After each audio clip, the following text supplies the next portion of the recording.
नमस्कार. राज्यात जर बघितलं तर जे आहे सोयाबीनचे खरे आणि ताजे बाजारभाव या ठिकाणी आपण जाणून घेणार आहोत.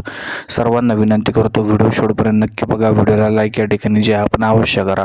सध्या जर स्थिती बघितली तर जे राज्यामध्ये सोयाबीनच्या बाजारभावामध्ये जे मंदी पाहायला मिळत आहे. मोठ्या प्रमाणात ज्या विविध बाजार समित्यांमध्ये मंदी या ठिकाणी आहे, याची सर्वांनी नोंद घ्यावी.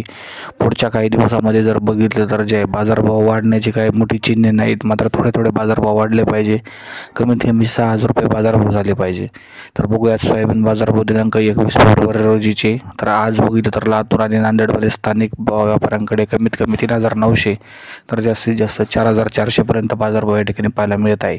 नगर, छत्रपती संभाजीनगर आणि बीडमध्ये जर बघितलं तर कमीत कमी 4,300 तर एखाद्या वकलाला 4,400 पर्यंत बाजारभाव या ठिकाणी पाहायला मिळत आहे. नंतर धाराशिव आणि नांदेडमध्ये जर बघितलं, लातूरमध्ये बघितलं तर बाजारभाव 4,300च्या दरम्यान आहे. यानंतर अकोला, अमरावती, वाशिम, नाशिक, पुणे या जिल्ह्यामध्ये जे आहे कमीत कमी 3,900 तर जास्तीत जास्त 4,400 बाजारभाव या ठिकाणी पाहायला